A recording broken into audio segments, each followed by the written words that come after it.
नमस्कार दोस्तों, हम बात कर रहे हैं हाल ही में हुए राजस्थान की राजधानी जयपुर में भीषण अग्नि के कांड के विषय में, जिसने कई परिवारों को उजाड़ दिया। अग्नि का एक ऐसा धमाका जिसने अपने 500 मीटर के दायरे में आई हर चीज को तबाह कर दिया। तो चलिए जानते हैं ये दिल दहला देने वाली घटना के बारे में।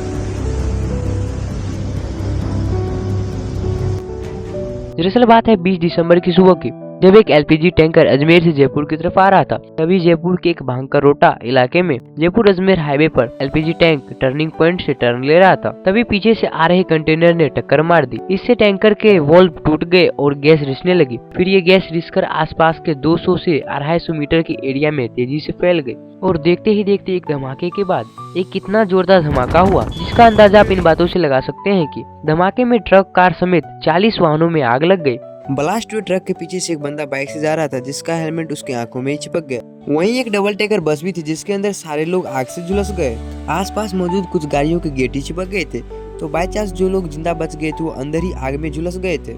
और अब तक 14 लोगों की मौत हो चुकी है, 30 से ज्यादा लोग घायल हैं। इनमें से 28 लोग 80% से ज्यादा जल चुके हैं, जिनमें से कई लोग को हालत काफी गंभीर है। हालत बेहद खराब है। घायलों की स्थिति नाजुक बनी होने से मृतकों का आंकड़ा बढ़ने की भी आशंका है। मृतकों में रिटायर्ड आईएएस करणी सिंह राठौड़ भी शामिल है। हादसे में न जाने अब तक कितने परिवारों को उजाड़ दिया। हादसे में कई ऐसे शख्स भी शामिल है जिनके कंधों पर उनके संपूर्ण परिवार की जिम्मेदारी थी।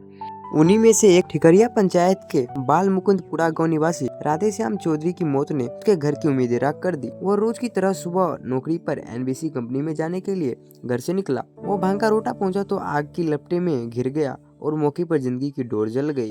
राधेश्याम चौधरी सड़क पर तड़पते हुए मदद के लिए चिल्ला रहे थे, लेकिन मदद के बजाय ज्यादातर लोग सिर्फ वीडियो बना रहे थे। राधेश्याम चौधरी कह रहे थे कि मैं किराया दे दूंगा, कोई मुझे हॉस्पिटल तक पहुंचा दो, लेकिन लोग सिर्फ वीडियो बनाते ही रह गए।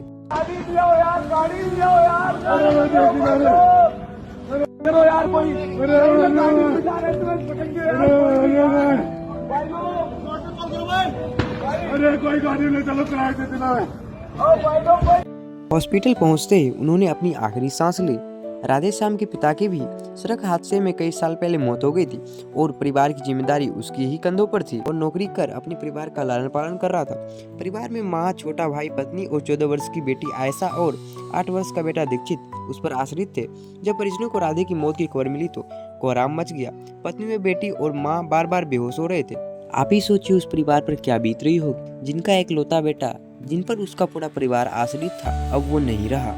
ना जाने राधेश्याम जैसे कितने परिवार उजड़ गए। हादसे में पीड़ित लोगों की सबकी पहचान भी नहीं हो पा रही थी, जिसमें से एक सबकी पहचान जो आईएएस करणी सिंह की थी और एक महिला जिसका बॉडी पूरी तरह से झुलस चुका था, उसकी पहचान उसकी पैरों में बिछिया द्वारा हुई थी। और बहुत से ऐसे शव भी मिले हैं जिसके कई टुकड़े हो चुके थे। एक शव तो ऐसा ही मिला है जिसका पूरा शरीर बचा है, सिवाय मस्तक को छोड़कर। हादसे के शिकार हुए लोगों से मिलने के लिए पूर्व सीएम वसुंधरा राजे एमएमएस अस्पताल पहुंची। उन्होंने वहां डॉक्टर से घायलों के इलाज की पूरी जानकारी ली। उसके बाद राजे ने मीडिया से बात करते हुए कहा कि यह कोई राजनीतिक मसला नहीं है, हादसा बेहद खौफनाक था। अब हम घायलों की कितनी बेहतर तरीके से देखभाल कर सकते हैं, इस पर ध्यान देना चाहिए। राजे ने कहा कि उन्होंने डॉक्टरों से बात की है, घायलों के बारे में पूरी जानकारी ली है। डॉक्टर्स की टीम पूरी शिद्दत के साथ घायलों के इलाज में जुटी है। घायलों के परिजनों से भी बातचीत कर इलाज के बारे में फीडबैक लिया गया है।